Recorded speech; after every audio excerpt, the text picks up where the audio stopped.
DeepMind vient de sortir un papier sur VO3 qui fait vraiment écho au papier de GPT-3. On va voir comment.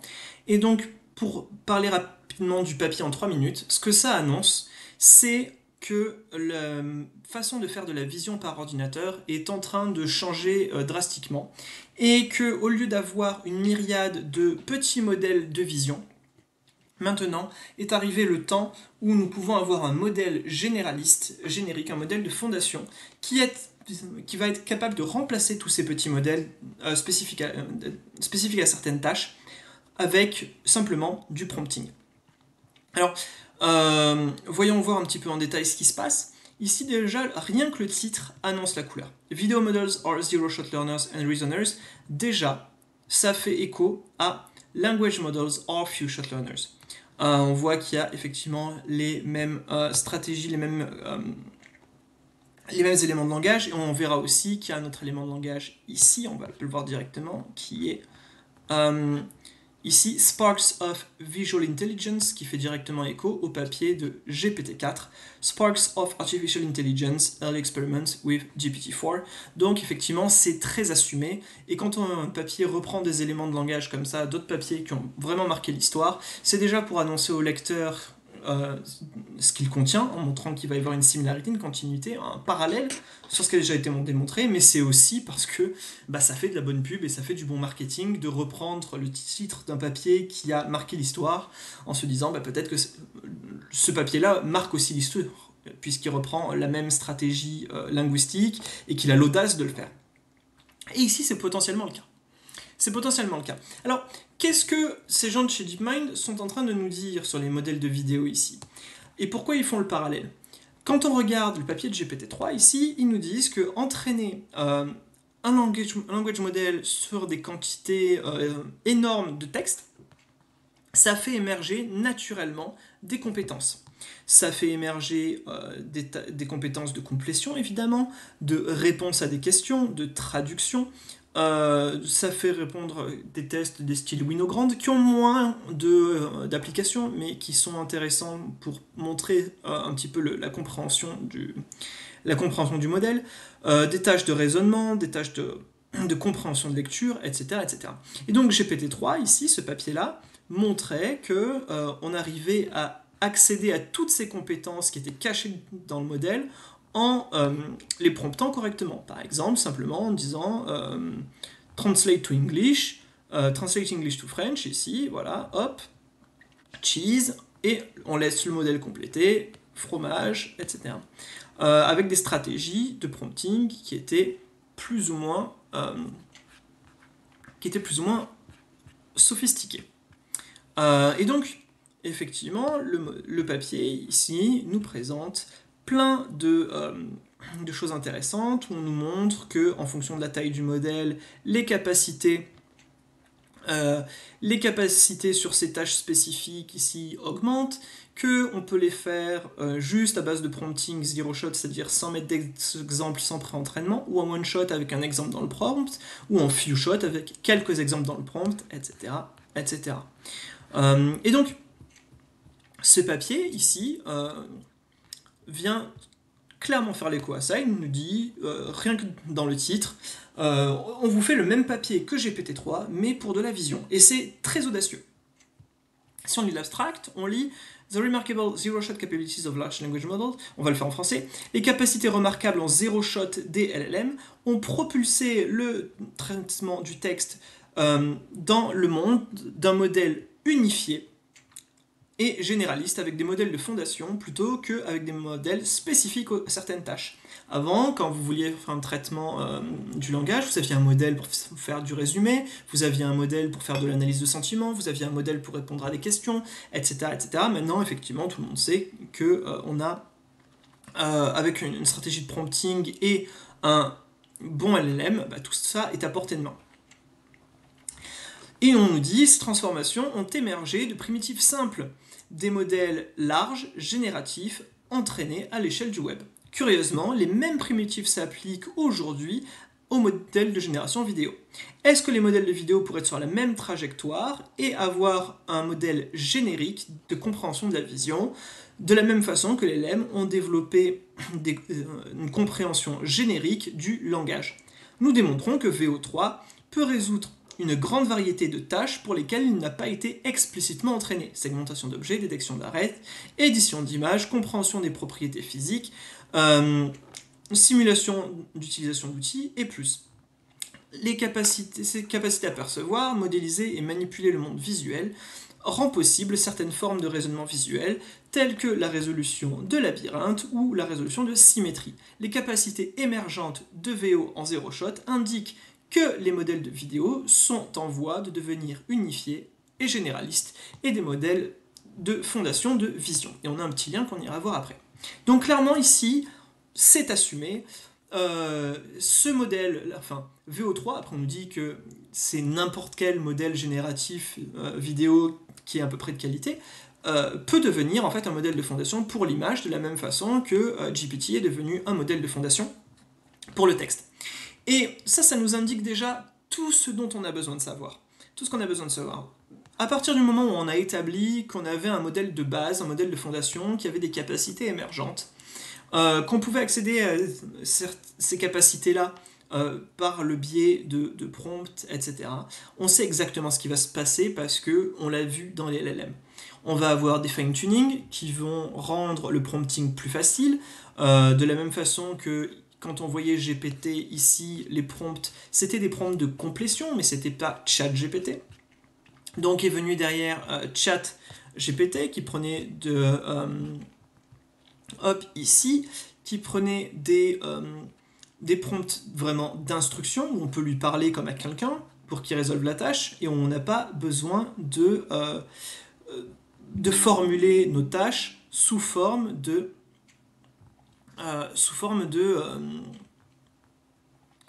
complétion, où on n'a pas besoin d'être intelligent sur la façon dont on formule. On peut être beaucoup plus direct.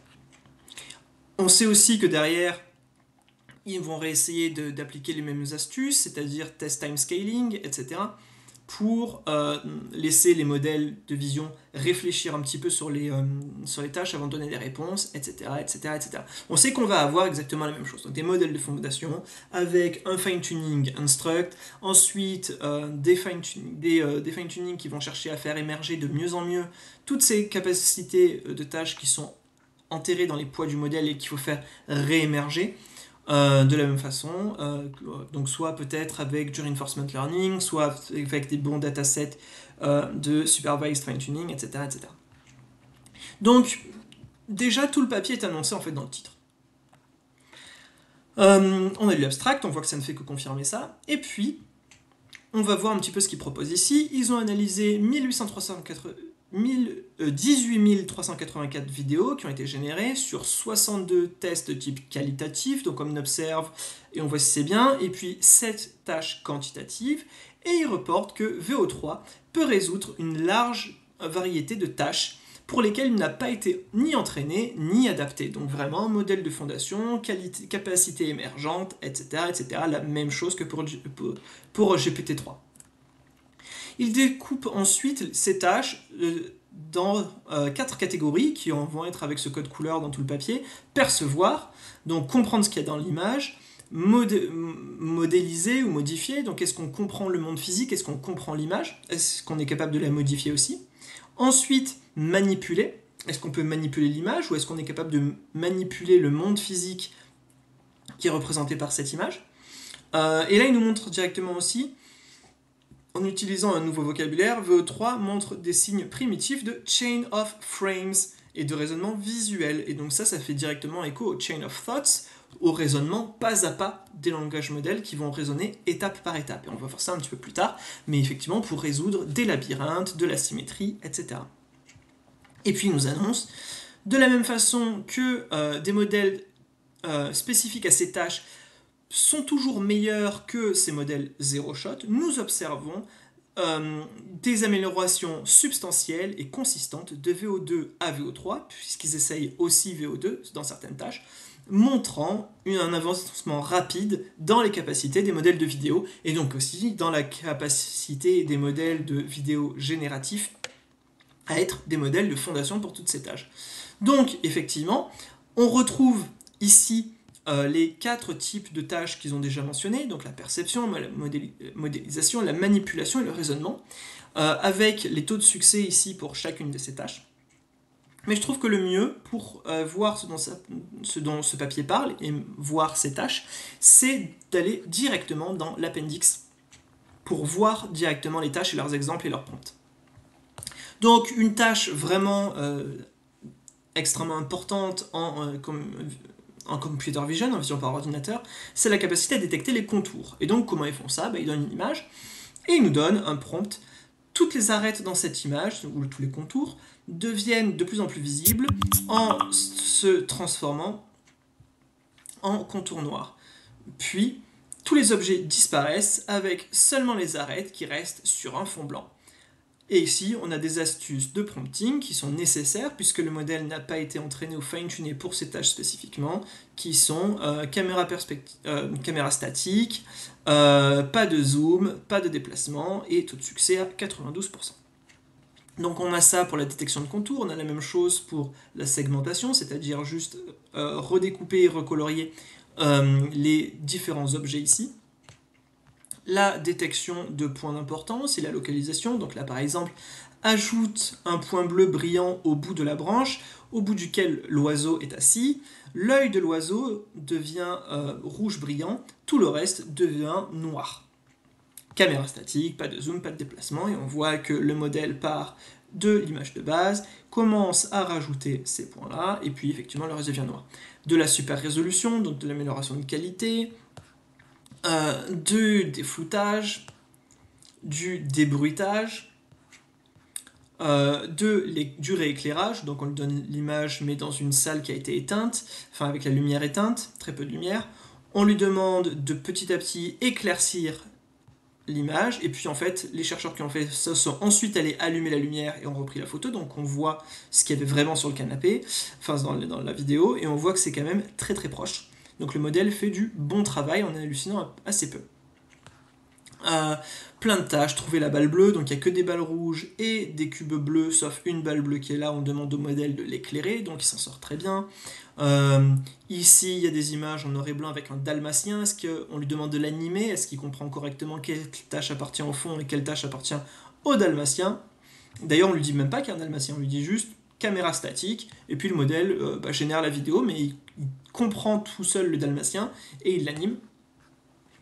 Et puis il y a plein de tâches. Celle-là est assez intéressante aussi, puisque là on a clairement la forme d'un chat, mais sur la peau d'un éléphant, la texture d'un éléphant.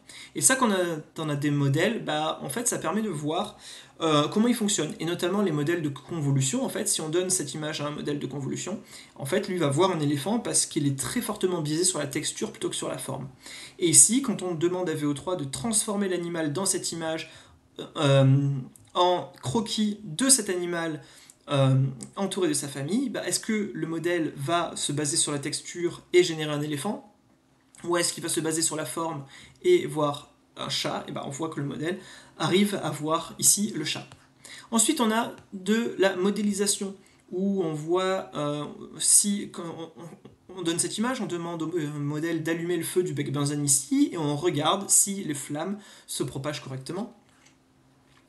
Et puis ensuite, pour voir la suite, on va directement regarder les exemples qui sont là. Donc, on peut regarder comment ça se passe pour la génération d'arêtes. Hop, voilà. Pour la key point localization, ici, hop, le modèle anime, etc. Et on voit des artefacts qui sont assez intéressants, qui sont relevés aussi dans le papier. C'est qu'on va, sur la tâche de débruitage, au début le modèle débruite, et puis ensuite il fait ce pourquoi il était entraîné à faire, c'est-à-dire continuer à animer la vidéo. Et ça, effectivement, c'est des choses, le papier nous le dit, rien que dans le titre. On récupère l'intégralité de ces tâches-là qui sont très importantes. On va améliorer, enfin ils ne le disent pas dans le papier, mais c'est évident, au vu des éléments de langage qui reprennent.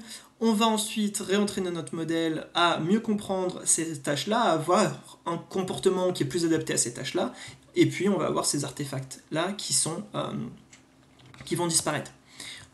Tiens, le dalmatien là, hop, on voit que ça fonctionne très très bien. Et puis on voit du coup la compréhension du monde physique. Donc si on allume le feu ici, hop, la propagation est tout à fait réaliste. Donc le modèle comprend en fait comment se déplace le feu. Si on a un objet, ce qu'on appelle un rigid body, un objet rigide, et qu'on le manipule, est-ce que ça se comporte correctement? Oui, ça se comporte correctement, et en plus, ils ont fait l'affront d'avoir un objet qui est transparent, donc voir comment la lumière se reflète dessus, comment la transparence s'effectue, etc., etc.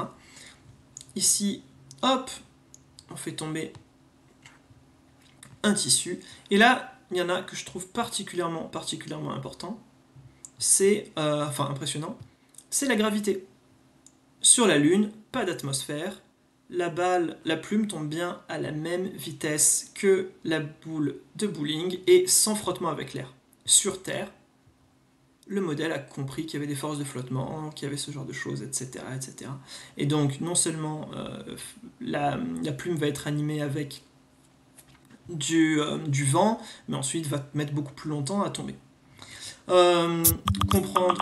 Comprendre la flottaison, hop, d'un petit bouchon versus la non-flottaison d'un caillou. Voilà. Donc vraiment une bonne compréhension du monde physique, en optique, ici avec une boule en verre, dans laquelle effectivement l'image, le haut et le bas doit être inversé, versus un miroir qui n'inverse pas le haut et le bas.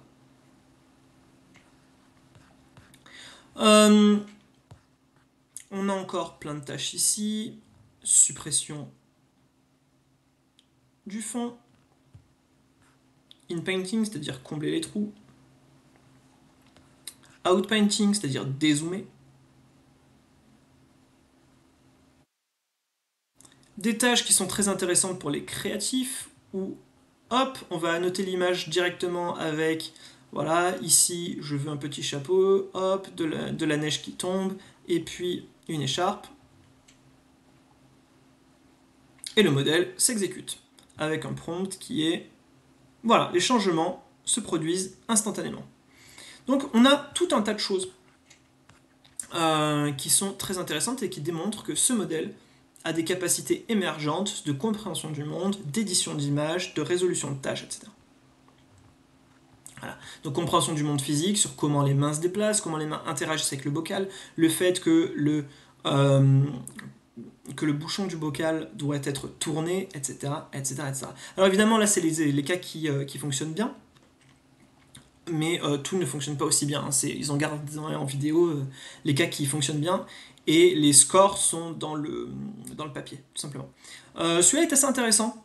On voit que le tracé suit bien le crayon, et mine de rien, ça a l'air stupide dit comme ça, mais c'est loin d'être le cas. Surtout, on a vu des vidéos, des modèles de génération vidéo où on demande à un enseignant de dessiner sur un tableau, d'écrire sur un tableau, et en fait le texte apparaît un peu magiquement autour de la main, exactement comme là. Voilà. Donc il y a une compréhension de la causalité encore qui est pas incroyable sur certaines choses. Et puis là on a des tâches un petit peu plus profondes, des tâches de raisonnement, où on va voir est-ce que le modèle arrive à comprendre la structure du graphe ici, comprendre de l'écoulement. Alors là, c'est un petit peu ambigu ce qu'il y a, mais on va voir. Là, on va supposer que la tâche, c'est vraiment de la tâche de parcours de graphe, donc là, c'est bien accompli, avec un prompt qui est en démarrant du puits bleu avec une source d'eau illimitée, l'eau se déplace dans le système de canaux sans déborder sur la zone noire. Voilà. Donc il est capable effectivement d'avoir ce genre de stratégie-là, de raisonnement. Et puis des petits puzzles logiques. Donc on lui donne cette image, il manque le 1 à la fin, 4, 3, 2, 1, on lui demande de compléter. Il fait un peu clignoter ici, certes, et puis à la fin il comprend que c'est un 1 qui doit apparaître. Il y a plein de puzzles comme ça, on lui masque la fin, il faut qu'il crée la flèche, donc il y arrive. En taille décroissante et générer un plus petit point, ou en taille croissante et générer le gros carré ici. Connexion des points de même couleur, où il s'en sort. Encore une fois, il s'en sort potentiellement pas à chaque fois. Là, c'est la fois où ça a marché. Ici, tri de nombres, donc il y a des nombres ici, on lui demande de les faire exploser, hop, dans l'ordre croissant. Donc le 20 disparaît et est remplacé par un 30, le 30, hop. Et il y a quand même quelque chose d'encourageant. Mais effectivement, ce prompt-là n'est pas du tout naturel pour un modèle de génération vidéo. Donc le fait que ça marche déjà un peu est déjà assez exceptionnel. Ici, il y a une incompréhension physique quand même assez importante, puisque là, ces deux bacs ne se remplissent pas, et celui-là non plus d'ailleurs, et celui-là commence à se remplir, le 7 commence à se remplir avant que le 3 soit pleinement plein. Enfin, avant que le niveau d'eau du 3 n'atteigne. Ouais, non, ça va à peu près en fait. Ici, on a des puzzles qui viennent directement de ArcadeGI, donc c'est assez rigolo. On a du raisonnement en one shot, donc on donne un exemple. Là, est-ce qu'il comprend qu'il faut colorier l'image en bleu, en rouge? Oui. C'est pas exactement la même fleur, mais plutôt oui. Là, est-ce qu'il comprend qu'il faut faire la même chose, mais en plus gros? Oui. La même chose, mais en miroir, il comprend, mais c'est quand même pas le même chat. Et puis, de la résolution de puzzle, ici. De labyrinthe. Hop. Trouver le chemin jusqu'à la zone. Donc tout ça, effectivement, ça montre effectivement qu'il y a plein de capacités émergentes dans ces modèles de vidéo pour comprendre le monde, pour résoudre des tâches de vision, etc. Donc ça, c'est les qualitatifs. Maintenant, en quantitatif, ils ont des expériences avec des chiffres, un petit peu quand même, pour montrer qu'il y a des choses intéressantes qui peuvent se produire aussi, et qui sont mesurables. Donc, image originale, on lui demande de générer des contours, et ce qu'on voit, c'est que déjà, quelle image on choisit. Alors, ils nous le disent directement, hein, c'est ce qu'on a observé directement dans le texte. Il nous dit nous évaluons la performance séparément pour la meilleure frame, la meilleure image et la dernière frame. Et ils nous disent qu'ils le font parce que cette distinction est importante parce que VAO a tendance à continuer d'animer une scène même après la complétion de la tâche, ce qui réduit potentiellement la performance en dernière frame. Voilà. Ou applicable, nous utilisons aussi NanoBanana, qui est un modèle d'édition d'image d'état de l'art, comme référence, et puis nous observons une large amélioration de la performance de VO2 à VO3 qui match ou qui surpasse NanoBanana.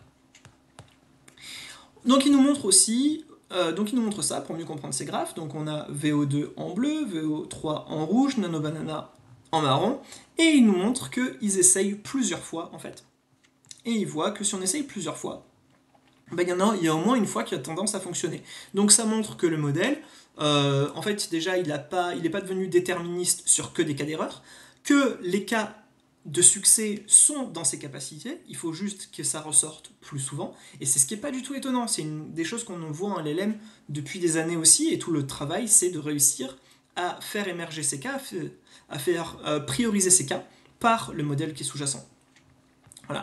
Donc idéalement, ce qu'on veut nous, c'est augmenter ça, hein, ce score ici, où on fait un seul test, où on récupère la dernière image, parce que sinon, on ne sait pas quelle est la meilleure image, et puis si on récupère plusieurs tentatives, à moins d'avoir des stratégies de vote à la majorité, ou d'avoir quelque chose des stratégies un petit peu de vérification, on ne sait pas quel résultat on doit choisir.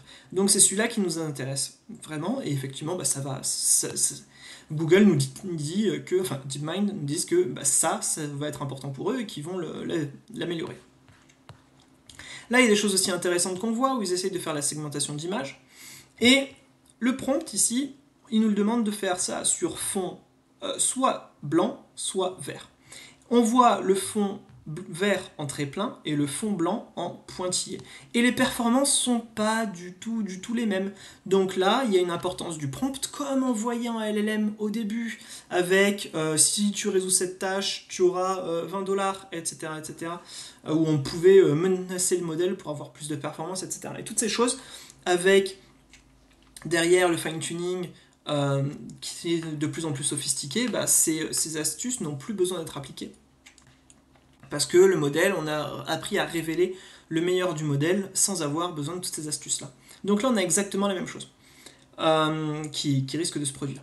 Et on voit ici, ce qui est très, très amusant, c'est que si on choisit la même image là, la meilleure image ici, comparativement à la dernière image, les performances de VO chutent massivement, là où effectivement NanoBanana ne bouge pas. Mais ça, c'est parce que entre la meilleure image et la dernière image, le modèle a continué à faire de l'animation, c'est ce qu'il nous disait.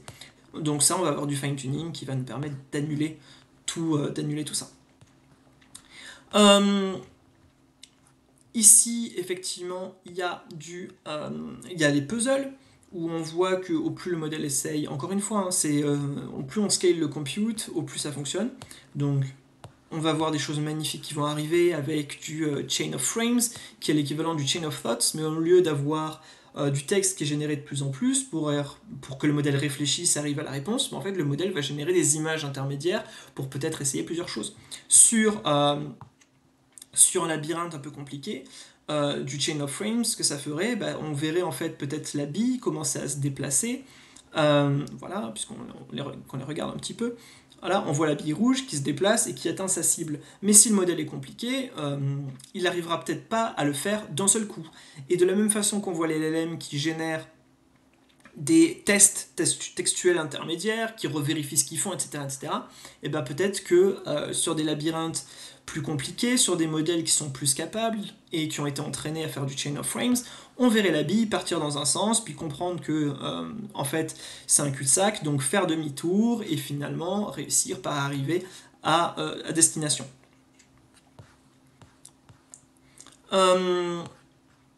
Donc on voit absolument tout ça qui est révélé avec plus de chiffres, etc., etc.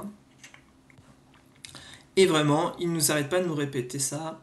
Donc, qu'il y a des capacités émergentes sur lesquelles on va pouvoir construire des outils supplémentaires, etc. Et là, du coup, il y a la discussion. Donc c'est le moment où, en fait, ils vont répondre aux détracteurs. Donc déjà, ils commencent par positionner encore une fois leur papier.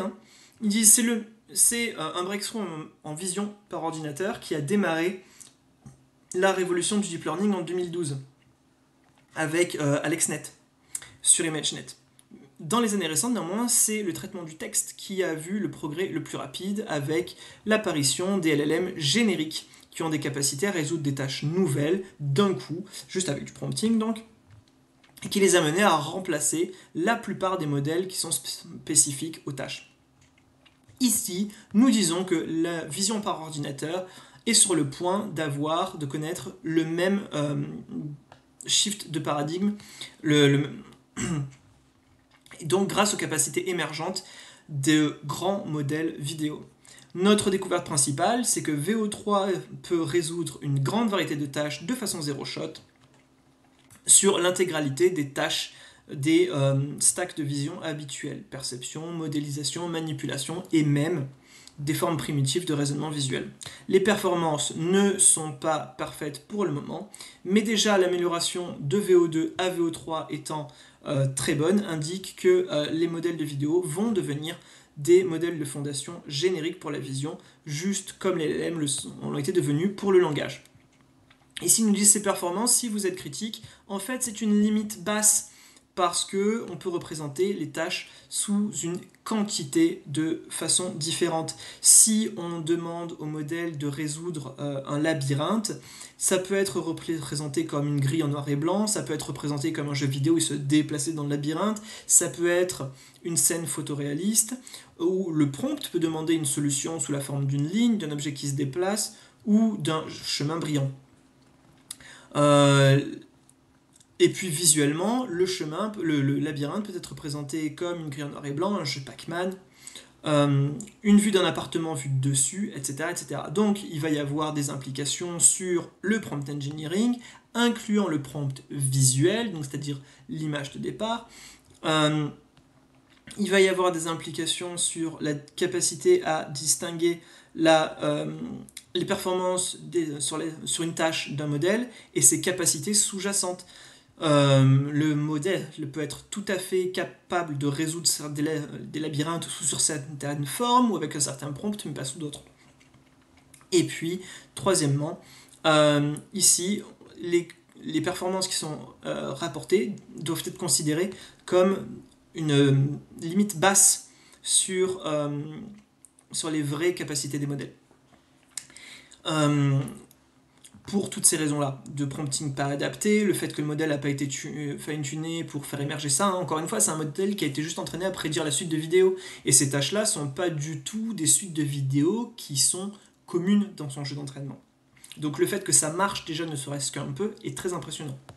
Ensuite, on nous dit oui, certes, les modèles de génération de vidéos sont très chers, mais les coûts vont s'effondrer, exactement comme ça s'est produit pour les LLM, puisque il n'y a qu'à voir les prix en API. Hein. Les prix GPT-4o comparé à GPT-4, c'est une fraction du prix. Les modèles, les coûts de DeepSeek sont ridicules, et puis il n'y a qu'à voir les progrès qu'on fait pour condenser de plus en plus de performances dans des modèles de plus en plus petits et de moins en moins chers, avec les architectures Mixture of Experts, avec des stratégies de fine-tuning qui seront de plus en plus pertinentes, avec des compréhensions sur les données de pre-training et de fine-tuning qui sont de plus en plus importantes, etc., etc. Et donc effectivement, on nous dit, ben voilà, si le texte est un guide, la même chose va se passer en vision, et ici on est face à un modèle de fondation. Et enfin, la dernière critique qui est d'accord, ton truc il sait faire plein de choses, mais il les fait tous mal, il nous dit, et là le papier nous répond, effectivement, DeepMind nous répond, bah c'était la même chose pour GPT-3 en fait. GPT-3 nous dit que les performances étaient bien en dessous des fine-tuning sur bien des tâches, mais ça n'a pas arrêté les modèles de langue de devenir des modèles de fondation, et nous ne pensons pas que ça arrêtera les modèles de vidéo de devenir des modèles de fondation non plus. Et ça pour deux raisons. Déjà, l'augmentation de performance entre VO2 et VO3 sont des preuves des progrès rapides. Et ensuite, nos résultats de scaling, où ils testent plusieurs fois, montrent que en essayant plusieurs fois, en essayant 10 fois, on a des résultats qui sont toujours meilleurs qu'en essayant une fois, et il n'y a pas de signe de plateau. En essayant 10 fois, c'est mieux qu'en essayant 5 fois.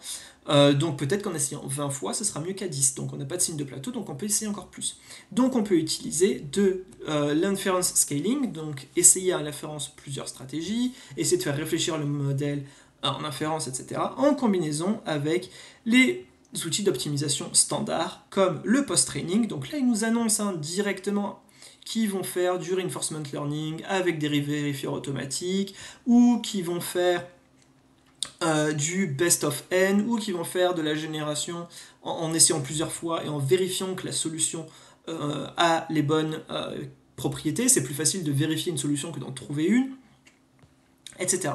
Donc effectivement, pour les tâches que nous testons ici, VO3 est similaire à un language model pré-entraîné, donc c'est-à-dire qui n'a pas été fine-tuné pour répondre aux instructions, qui fait juste de la complétion de texte style internet. Et ils nous le disent, voilà, qui n'ont pas encore subi de l'instruction tuning ou du RLHF. Donc là, ils nous disent, sous-entendu, c'est ce qu'ils vont faire. Conclusion, voici un moment excitant pour la vision. On a vu ce qui s'est passé en NLP avec les modèles généralistes, et c'est probablement la même transformation qui va se passer en vision par ordinateur. Nous avons un GPT-3 moment pour la vision grâce aux capacités émergentes et la capacité à accomplir une variété large de tâches en zéro shot, depuis la perception jusqu'au raisonnement visuel. Donc effectivement ici, c'est même pas à demi-mot, DeepMind nous dit, nous avons un paradigm shift qui va se produire, les modèles de vision vont tous être réunifiés derrière des modèles de fondation. Maintenant, notre mission, c'est de faire des modèles de fondation qui sont toujours plus petits, toujours moins chers, et toujours plus génériques, et toujours plus faciles à prompter. Voilà. Donc ça me semblait assez important de couvrir ce papier, qui même s'il n'introduit pas vraiment de nouvelles techniques, de nouvelles recherches, de nouvelles stratégies, vient positionner la stratégie de DeepMind, vient positionner le futur de l'industrie de la computer vision et de la recherche en computer vision. C'est un papier qui est vraiment important. Et je ne serais pas surpris de voir dans les prochains mois déjà des fine-tuning instruct pour des modèles de vision. Si j'ai raté des choses, ou qu'il y a des choses à apporter, ou de la contextualisation encore à apporter, je vous lirai avec plaisir en commentaire.